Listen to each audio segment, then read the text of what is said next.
यहाँ से हम लेक्चर कंटिन्यू करेंगे। इक्वेशन नंबर 14 तक हमने वैल्यू फाइंड करी थी, जिसमें नंबर ऑफ इलेक्ट्रॉन्स पर यूनिट वॉल्यूम की हमने इक्वेशन एक फाइंड की थी। ई एफ टू इन्फिनिटी तक हमने देखा कि हमारे पास इस तरह की कुछ फॉर्म बन जाती है।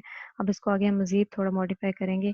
इक्वेशन नंबर 10 जो हमारे पास थी, जो कि हमारे पास ये इक्वेशन थी, इसको हम मॉडिफाई करेंगे। इसमें ई एफ टू इन्फिनिटी की जगह वो वैल्यू आ जाएगी और उसमें थोड़ी बहुत ही और चेंजिंग करेंगे। वो हम देख लेते हैं हमारे पास क्या चेंजिंग होगी। वो चीज़ें हमारे पास कुछ ऐसे ही होंगी, जैसे लेट्स सपोज़ मेरे पास डी है, तो मैं इसमें अगर कोई चीज़ ऐड करती हूँ, तो इसका मतलब है कि मैं ऐसे इक्वेशन में कोई चीज़ ऐड नहीं कर सकती, मुझे वो क्या करनी पड़ेगी, माइनस भी करनी पड़ेगी। तो मैं 2 अगर ऐड कर रही हूँ, तो 2 मुझे माइनस भी करना पड़ेगा। तो माइनस करने की वजह से मेरे पास क्या होगा, अगेन उसका आंसर होगा वो टी ही बन रहा होगा। सेम यहाँ पे अगर मैं क्या करती हूँ, ई के minus E F plus E F करती हूँ, तो वो क्या बन जाएगा, ई के बन जाएगा। इसका मतलब है अगर मेरे पास ई के जो इक्वेशन है, उसमें मैं क्या कर सकती हूँ, एक दफ़ा ई एफ ऐड और एक दफ़ा माइनस कर सकती हूँ, ठीक। तो मैं क्या करूँगी कि मेरे पास जो इक्वेशन नंबर 10 थी, उसको लिखती हूँ 0 से ई एफ की पहली इक्वेशन आ गई एज इट इज़, इसमें कोई चेंजिंग नहीं आई। लेकिन जो ये ब्रैकेट के अंदर मैंने लिखी हुई है रेड कलर के ब्रैकेट के अंदर, इसको मैंने क्या किया हुआ है, मेरे पास ई एफ टू इन्फिनिटी वाली इक्वेशन है और यहाँ पे मैंने क्या किया है, इसको थोड़ा जो है वो मैंने ब्रेक करके लिखा है। यानी यहाँ देखें ई के माइनस ई एफ लिखा हुआ है और प्लस ई एफ जो था वो मैंने यहाँ पे लिख दिया, ठीक है। ये हो जाएगा। तो मेरे पास इक्वेशन कैसे आ जाएगी, इसके 2 पार्ट हो जाएंगे। ये मेरे पास ई एफ टू इन्फिनिटी बन जाएगा, ई एफ टू इन्फिनिटी एक ये बन जाएगा, ठीक है। अगर आप देखें, ये आपके पास 10 इक्वेशन थी ऊपर, ये इसमें देखिए ये टू इन्फिनिटी जो था वो ई के थी, यहाँ पे वैल्यू ई के को मैं रिप्लेस कर दी है। मैंने किसके साथ रिप्लेस कर दी है, मैंने अभी आपको बताया कि यहाँ पे हम इसको इस तरह से प्लेस कर सकते हैं कि ई के minus E F plus E F, ठीक है। ये की एक दफ़ा ऐड किया और एक दफ़ा माइनस किया तो वो ई के इक्वली बनता है। मैं इसको क्या करती हूँ, सिंप्लीफाई करने के लिए मैं इसको एक दफ़ा प्लस और एक दफ़ा माइनस के साथ इक्वेशन में लिख देती हूँ। तो वैसे इसकी 3 टर्म्स थी, लेकिन इस तरह करने की वजह से मेरे पास क्या हो गई, ये 4 टर्म बन गई। क्योंकि जो ई एफ टू इन्फिनिटी वाली थी उसको मैंने ब्रेक करके लिख दिया, एक दफ़ा ई के माइनस ई एफ और प्लस ई एफ जो था वो इधर एक जो है आ गया हमारे पास, ठीक है। अब मैं क्या करूँगी, अब मेरे पास जो सेकंड वाली टर्म है, इसको मैं रिप्लेस कर दूंगी। मेरे पास जो इक्वेशन नंबर 14 है, 14 में आप देखें, इसमें E F two infinity E F D E के और ये सारी किसके इक्वल आ रहा था, हमारे पास इसके इक्वल आ रहा था, ठीक है। तो मेरे पास अभी क्या होगा, जो नई इक्वेशन बन रही है इसमें ये जो कौन सी है, थर्ड टर्म है, थर्ड टर्म ये एक तो रिप्लेस हो जाएगी। इसको हम रिप्लेस कर देंगे 0 से ई एफ से, ठीक है। तो हम क्या करते हैं, यहाँ पे हम लिखते हैं, ये तो एज इट इज़ वही आ गया जो हमारे पास ऊपर था। ये जो सेकंड टर्म थी ये भी सेम एज इट इज़ आ गई। थर्ड टर्म में हमारे पास क्या हो गया, 0 से ये हो गया। यहाँ पे ये टू इन्फिनिटी था, लेकिन हमने इसकी जगह जो वैल्यू है वो हमने पुट कर लिया है इक्वेशन नंबर 14 से, ठीक है। ई एफ आ गया डी ई के 1 माइनस एफ टी और डी ई के आ गया, और ये एज इट इज़ बाकी सब टर्म्स जो वैसी की वैसी आ गई। तो मेरे पास ये 4 टर्म बन गई और ये इक्वेशन नंबर 16 आ गई। इसको अगेन मैं थोड़ा रीअरेंज करती हूँ। रीअरेंज मैं इस तरह करूँगी कि मैं देखूँगी कि किस तरह जो है वो चीज़ें, जैसे 0 से एफ लिमिट ले रही हूँ, इन सबको मैं एक साथ एक कर दूँगी और बाकियों को एक साथ, ठीक है। 0 से एफ मैंने एक ये लिख दिया, पहली टर्म लिख दी। दूसरी टर्म जो है ना, मैंने यहाँ पे ये वाली उठा के लिख दी है जो एंड पे थी, ये लिख दी। इसके साथ माइनस था तो यहाँ माइनस का साइन आ रहा है। फिर उसके बाद मैंने क्या किया कि मेरी ये थर्ड टर्म जो थी वो वही रही। फोर्थ टर्म जो है वो मैंने क्या किया कि इसको बना दिया जो सेकंड टर्म थी, ठीक है। आप समझे कि सेकंड और फोर्थ को मैंने इनकी जगह बदल ली है, ठीक। तो इसके बाद क्या होगा, इसके बाद आपके पास ये होगा कि जो है वो आप अगेन करेंगे। आपके पास इसको मैं लेती हूँ, पहली दो जो टर्म है पहले इनको सॉल्व करती हूँ, फिर अगेन सॉल्व करूंगी। पहली दो टर्म में देखें आपके पास क्या बन रहा है, ई के कॉमन आ सकता है, डी ई के कॉमन आ सकता है और यहाँ पे डी ई के ये आ जाएगा, ठीक है। लेकिन एफ टी जो है वो इसके पास नहीं है, इसके पास है। इसका मतलब है यहाँ पे एफ टी और बीच में माइनस और 1 आ जाएगा, ठीक है। वो क्या आ गया, एफ टी माइनस 1। और फिर मैं कर रही हूँ ऐड, नेक्स्ट मेरे पास एज इट इज टर्म आ जाएगी और उसके बाद भी फोर्थ मेरे पास एज इट इज टर्म आ जाएगी। उनमें कोई चेंजिंग अभी मैंने नहीं की। फिर मैं क्या करती हूँ, मेरे पास फर्स्ट टू टर्म्स जो है उनमें मैंने नेगेटिव साइन कॉमन ले लिया है, तो मेरे पास क्या हो जाएगा, जो ये एफ टी माइनस 1 हुआ था ये क्या हो जाएगा, 1 माइनस एफ टी बन जाएगा, ठीक है। इसमें से मैंने माइनस साइन कॉमन ले लिया। फिर प्लस आगे मेरे पास सेम मैंने वही टर्म लिख दी और इसके बाद अगेन वो टर्म भी जो थी मेरे पास, अब थर्ड टर्म है ये भी मैं वही लिख दूंगी। फिर उसके बाद हमने क्या करना है, नेक्स्ट इसको मज़ीद थोड़ा-सा सॉल्व कर लें। सॉल्व करने के लिए आप क्या करेंगे, अपने पास आप देखें कि इसमें देखिए लिमिट आपके पास 0 से ईएफ है, ठीक है? ये भी 0 से ईएफ है। मैं करती हूँ इन दोनों को कॉमन ले लेती हूँ, ठीक? इसमें कॉमन लूँगी, ये इस टर्म के साथ नेगेटिव है और इसके साथ पॉज़िटिव है, तो मैं पॉज़िटिव वाली को पहले ले लेती हूँ ईएफ, और ईएफ में से क्या माइनस हो रहा है ईके, ठीक है? बाकी सारी चीज़ें सेम है, डीईके यहाँ पे भी है, यहाँ पे भी है, ये कॉमन आ गया, 1 माइनस एफटी इसमें भी है, डीईके ये भी दोनों में है, तो इसलिए मैं इसको कॉमन लिख रही हूँ। सारी चीज़ें कॉमन है, सिर्फ़ एक चीज़ का डिफरेंस है, वो ईएफ माइनस ईके। ईएफ मैंने पहले इसलिए लिखा है क्योंकि ये पॉज़िटिव टर्म थी, तो मैं पॉज़िटिव टर्म पहले लिखती मैंने, इसलिए आप समझिए कि मैंने ये लिख के और इसमें से ये माइनस कर दिया, माइनस ही क्या कर दिया। अच्छा, अब इन दोनों को मिला दिया तो एक टर्म बन गई, और नेक्स्ट जो मेरे पास टर्म बन जाएगी वो भी 1 बन जाएगी, ठीक है? वो भी मेरे पास क्या होगी, 1 बन गई। और उसमें आप देखेंगे कि आपके पास लिमिट क्या है, ईएफ टू इन्फिनिटी लिमिट आ रही है, ठीक? तो फर्स्ट इंटीग्रल हमें क्या दे रहा है, energy needed to bring the electrons to EF from orbitals below EF, ठीक? पहला आप देखें 0 से ईएफ, लिमिट से ही हमें पता चल रहा है कि मैंने आपको जैसे कहा था कि हमारे पास ईएफ एक एनर्जी, फर्मी एनर्जी लेवल होता है, जैसे बिलो सारे जो होते हैं वो फिल्ड होते हैं, ठीक है? उससे अबव अनफिल्ड होते हैं, और जब हम कोई थर्मल एनर्जी देंगे तो बिलो एनर्जी वाले जो इलेक्ट्रॉन होंगे वो जंप करके ऊपर चले जाएंगे, ठीक है? बिल्कुल फर्मी लेवल के जो पास के होंगे, यहाँ के होंगे, ठीक है? तो फर्स्ट इंटीग्रल हमें यही बता रहा है कि ईएफ माइनस ई के, यानी कि जो नीचे के होंगे वो ऊपर जाएंगे, ठीक है? और फिर उसके बाद सेकंड इंटीग्रल हमें क्या बता रहा है, यहाँ पे देखें, ये आपके पास सेकंड इंटीग्रल क्या बता रहा है, ये आपको बता रहा है कि energy needed to take the electron to from EF to the orbital of energy, यानी E is greater than E. EF to infinity की बात हो रही है, ईएफ से लेकर यहाँ इन्फिनिटी की बात हो रही है, जो इलेक्ट्रॉन यहाँ पे आएंगे, ठीक है? जो उनकी बात कर रहे हैं कि वो हमारे पास क्या होगा, उसके लिए हम क्या कहेंगे, ई के माइनस ईएफ, ठीक है? वो यहाँ के ई के, ऑफ कोर्स अब ईएफ से ऊपर कोई ई के होगा जहाँ पे वो पहुंच के, तो वो ई के माइनस ईएफ हो जाएगा, ठीक है? उसके लिए सेकंड ऑर्बिटल में बता रहा होगा।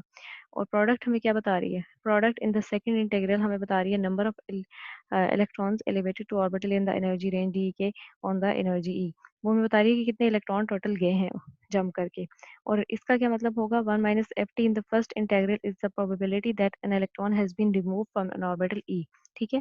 फर्स्ट में ये आ रहा है, और फर्स्ट हमारे पास फर्मी एनर्जी से नीचे का है, नीचे का है, तो इसका मतलब है यहाँ पे 1 माइनस एफ डी का मतलब है कि एफ टी का मतलब क्या था, प्रोबेबिलिटी था।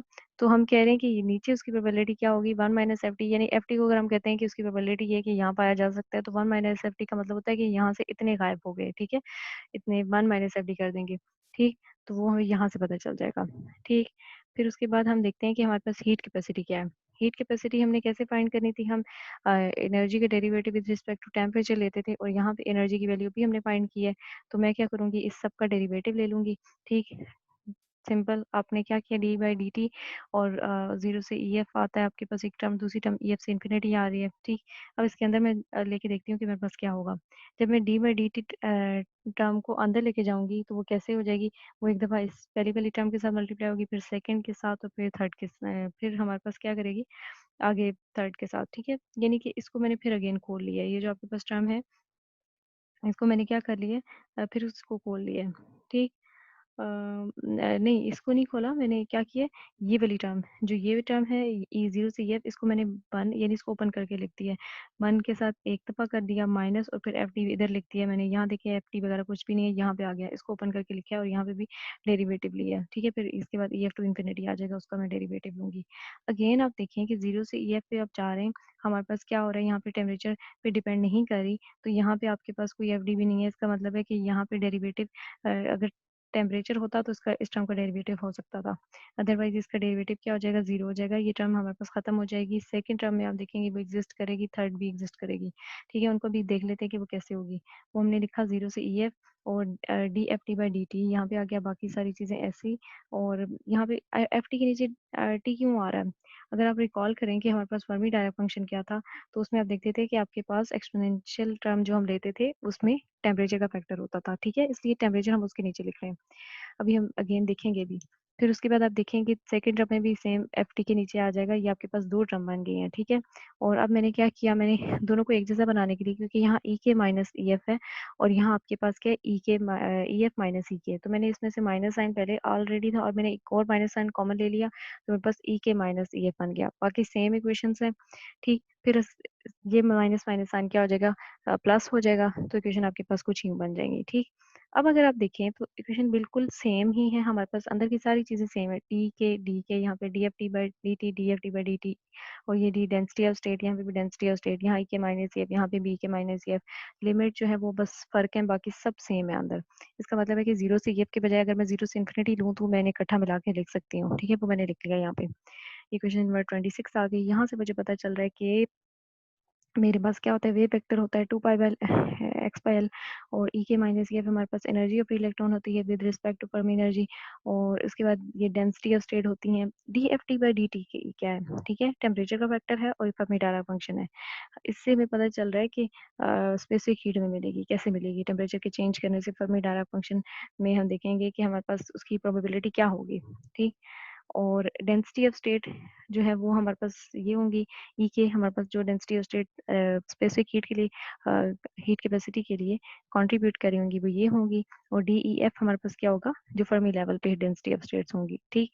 अच्छा, अब इसमें आप देखें कि जो हमने पहले भी इसमें देखा था कि हमारे पास के बी टी यानी बहुत लेस टेम्परेचर पे हम देख रहे हैं हम ई एफ से, तो तब हमारे पास क्या होगा, थर्मल एनर्जी बहुत लेस होगी ई एफ से, यानी टेम्परेचर फर्मी एनर्जी पे अगर लेट्स सपोज मेरे पास 10 4 था तो इसमें क्या होगा 2 के होगा, और इन दोनों का मैं वो करती हूँ, रेशियो लेती हूँ, तो मेरे पास क्या बनेगा, ठीक है, रेशियो भी मेरे पास कुछ इस तरह बन रहा होगा कि density of state contribute to the heat capacity of electron gas is equal to density of Fermi state. यानी इससे मुझे पता चल रहा है कि इतना कम टेम्परेचर है यहाँ पे, सिर्फ वही या थर्मल एनर्जी इतनी कम बन रही है कि हमारे पास अगर फर्मी एनर्जी लेती हूँ तो फर्मी एनर्जी से बिल्कुल क्लोज में जो स्टेट्स होंगी सिर्फ वही कंट्रीब्यूट कर पाएंगी, ठीक है। तो मैं कहूँगी कि डी ई के इतनी क्लोज डी एफ के है कि हम कहेंगे ये ऑलमोस्ट इक्वल ही है। क्या हमने किया, अप्रॉक्सीमेटली हमने कहा कि वो एक दूसरे के क्या है, इक्वल है, ठीक है। फिर इसलिए मैं क्या कर दूंगी, मैंने कहा कि ई के माइनस ई एफ जो मैं यहाँ ले रही थी, और यहाँ पे डी ई के था, और यहाँ पे जो है वो हमें क्या कर दूंगी, अब इस डी ई के बजाय मैं कह दे दूंगी ये मेरे पास क्या है, डी ई एफ है, ठीक है। और बाकी सेम आपके पास वही चीज़ें वैसे की वैसी आ जाएंगी। फिर उसके बाद नेक्स्ट मैं देखती हूँ कि मेरे पास क्या है, मैंने लिख दिया कि मेरे पास डी ई एफ है, और इसको मैंने बाहर निकाल लिया है, और बाकी क्योंकि ये कांस्टेंट है मेरे पास, ठीक है, जीरो से इन्फिनिटी ई के माइनस ई एफ डी, और ये चीज़ हमारे पास ऐसे आ गई, ठीक है। मैंने आपको ये बता रही थी कि फर्मी डायराक फंक्शन हमारे पास क्या है, ये होता है, ठीक। इसमें देखिए टेम्परेचर की टर्म आ रही है। अब मैं सपोज करती हूँ कि मेरे पास कोई जीटा है जो इक्वलेंट है के बी टी के, ठीक है। मैं इसको मजीद सॉल्व करना चाहती हूँ, तो मैं कहूँगी कि वो किसके इक्वल है, के बी टी के। और फिर मैं कहती हूँ फिर D zeta by D T हमारे पास किसके इक्वल हो जाएगा, K B D T by D T, यानी ये 1 हो जाएगा, और हमारे पास ये कुछ बन जाएगा। इसको मैं अगर मजीद लिखूँ तो वो मेरे पास कुछ यूँ टर्म बन जाएगी। अब मैं क्या करती हूँ, मुझे डी टी चाहिए तो मैं बाकी सारे टर्म को एक तरफ ले जाती हूँ, वो ये बन जाएगी। अब मेरे पास था क्या actually, D F T by D T, DFT तो ये हो गया, डीटी की जगह मैं ये चीज़ पुट कर दूंगी, ठीक है। तो न्यूमरेटर के भी, न्यूमरेटर में के भी है तो वो ऊपर आ जाएगा, मेरे पास ये टर्म बन जाएगी, ठीक है। इसका मतलब है जहाँ पे D F D by D T है वो उसकी जगह मैं ये चीज़ जो है वो सब्सटीट्यूट कर दूंगी। और फिर उसके बाद आप देखें कि आप फाइंड करेंगे कि आपके पास D F D by D zeta जो है वो क्या होगा। पहले वो फाइंड कर लेते हैं, हम देखते हैं हमारे पास परमी डायरा फंक्शन ये है, के वी टी की जगह मैं जीटा लिख दूंगी, बाकी सेम वैसा ही है। अगर इस सारे फंक्शन को देख रही हूँ ऊपर कुछ नहीं है, 1 है, तो मैं इस सारे को -1 पावर के साथ लिख सकती हूँ। मैं इसका डेरिवेटिव विद रिस्पेक्ट टू डीटा जीटा लेती हूँ तो मेरे पास क्या बन जाएगा, आप इसका डेरिवेटिव लेके देख लीजिएगा, ये मैंने स्टेप्स किए हैं तो वो हमारे पास बन जाएगा ये, ठीक है। उसको मैं अगर लिखूँ तो ये कुछ मेरे पास ये इसका डेरिवेटिव बन रहा होगा। इसमें आप देख रहे हैं 1/1 प्लस एक्सपोनेंशियल पावर में ई के माइनस म्यू बाई जीटा का होल स्क्वायर, और यहाँ पे एक्सपोनेंशियल टर्म फिर अगेन आ रही है, और यहाँ पे इस कांस्टेंट वैल्यू है ई के minus mu by zeta square, ठीक। और अब मैं क्या करूँगी, ये मेरे पास एक्चुअली इक्वेशन जो थी, जो इंटीग्रल में थी, उसमें D F D by D zeta मुझे चाहिए था, तो मैंने वहाँ ये सब्सटीट्यूट करना है, ठीक है। और यहाँ पे देखें actually D F D by D zeta किसके इक्वल किस तरह था, हमारे पास D F D by D T हमने फाइंड करना था, और वो के भी D F D by D zeta के इक्वल था। तो D F D by D zeta की वैल्यू मैंने यहाँ पे पुट की, के बी के साथ मल्टीप्लाई करेंगे तो वो D F D by D T आ जाएगी, ठीक। तो वो ये वाली वैल्यू हम उठा के इसमें अंदर अंदर सब्सटीट्यूट करेंगे, जो हमारे पास इक्वेशन ये थी, तो इसके अंदर देखिए आप ई के minus E F D F D by D T जो थी उसकी जगह ये सारी वैल्यू आ गई, और डी के आ गया, ठीक है। अब रीअरेंज कर लेंगे थोड़ा, के बी भी मुझे पता है कि इसकी वैल्यू कांस्टेंट होती है, इसको हम बाहर लिख लेंगे, बाहर 0 से इन्फिनिटी तक ये वैल्यू आ रही है। ये मेरे पास क्या हो जाएगा, ई के माइनस ई एफ, और ये ई के माइनस म्यू यानी केमिकल पोटेंशियल के इक्वल है, और ये एक्सपोनेंशियल टर्म, और ये आपके पास सेम इससे आ जाएगा, ठीक है।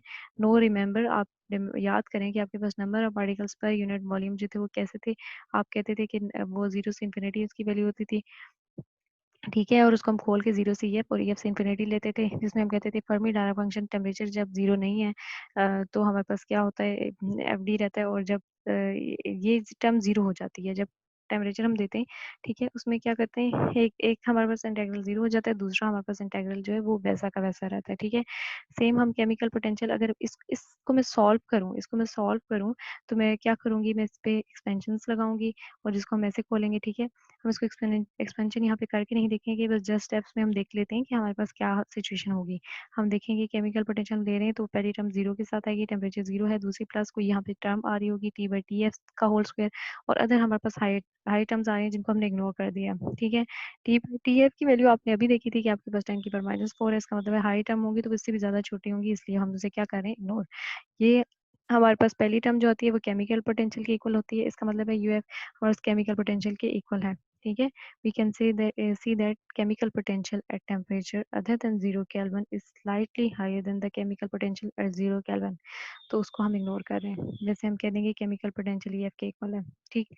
अब इसमें अगेन वही बात उन्होंने बताई हुई है कि हमारे पास जो है वो क्या होता है, फर्मी एनर्जी हमने देखा, ये हमारे पास एब्सोल्यूट 0 पे है, और ये हमने जब टेम्परेचर उसका थोड़ा क्या किया, बढ़ा दिया था, तो फर्मी लेवल जिससे जो है वो आगे चला गया। केमिकल पोटेंशियल वैल्यू देखिए, ये थोड़ा सा आगे चली जाती है, बहुत आगे थोड़ी सी जाती है, इसलिए हम उसको अप्रोक्सीमेटली यहाँ पे भी सेम ले सकते हैं, ये ग्राफ में भी एक्सप्लेन किया हुआ है, ठीक है।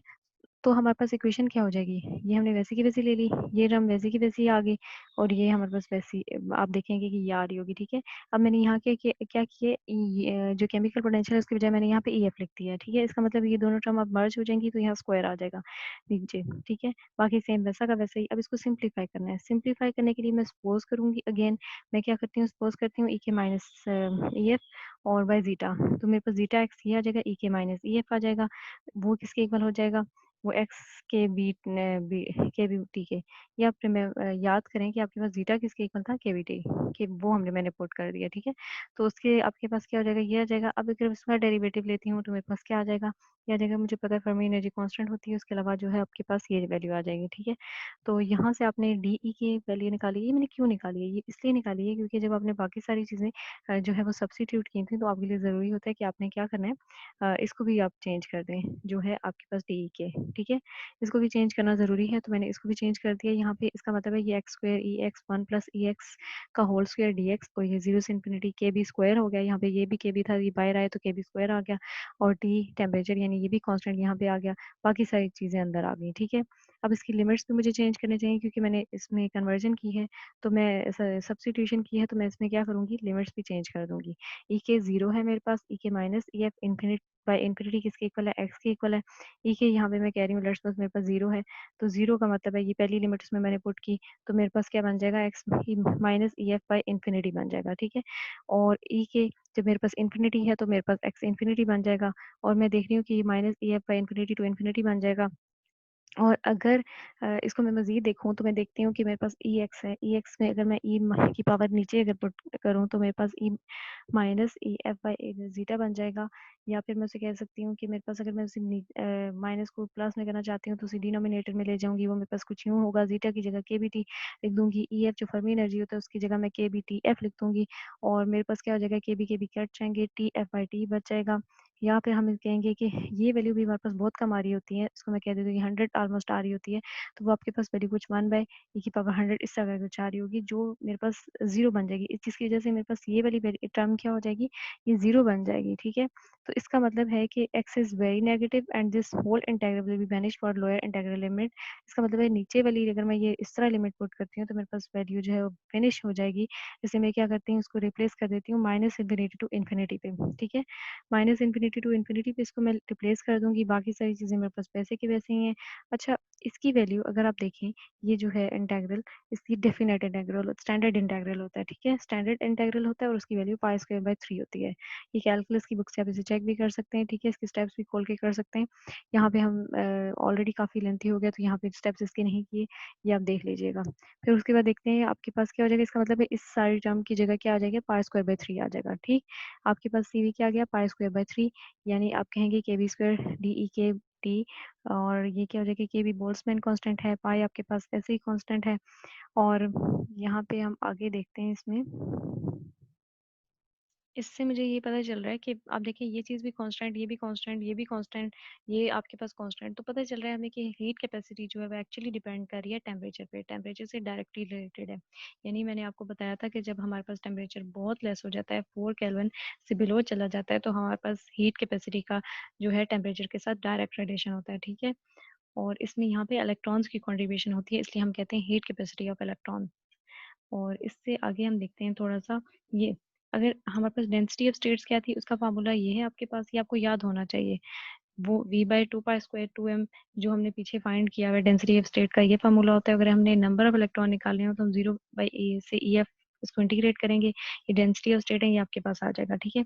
आपने डेंसिटी ऑफ स्टेट की वैल्यू बीच में लिख दी और आप देखेंगे आप इसको निकालेंगे। इसको इंटीग्रेट किया मैंने, इंटीग्रेट करने के बाद मेरे पास ये कुछ आ गई वैल्यू n की, ठीक? अब मैं क्या करूँगी, अगर मैं डेंसिटी ऑफ स्टेट और इसकी रेशियो लूँ विद n, तो मेरे पास क्या आ जाएगी, डेंसिटी ऑफ स्टेट की सारी वैल्यू मैं लिख दूँगी यहाँ पे, और यहाँ n जो भी मैंने यहाँ से निकाला है वो लिख दूँगी। वो आपस में एक-दूसरे के साथ कटिंग करके मेरे पास वैल्यू जो आ जाएगी वो क्या बचेगा, 3/2 EF बचेगा, ठीक है? ये देखें 3/2 EF, और n मैं उधर ले गई हूँ तो मेरे पास हो गया 3n/2 EF। ये मेरे पास डेंसिटी ऑफ स्टेट का फार्मूला आ रहा है, ठीक? और ये भी आपको याद होना चाहिए, ठीक? इसके बाद आप देखें कि अगर आपके पास जो हीट कैपेसिटी थी वो इक्वेशन क्या हो जाएगी, बाकी सारी चीज़ें सेम, यहाँ पे आप डेंसिटी ऑफ स्टेट की जगह क्या लिख देंगे, 3n/2 EF, ठीक?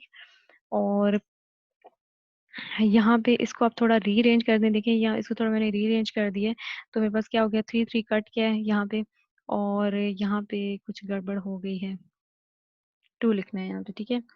और आप देखेंगे कि आपके पास ये क्या हो गया, EF, EF को मज़ीद खोल के लिख सकते हैं KBTF, KBTF हो जाएगा आपके पास।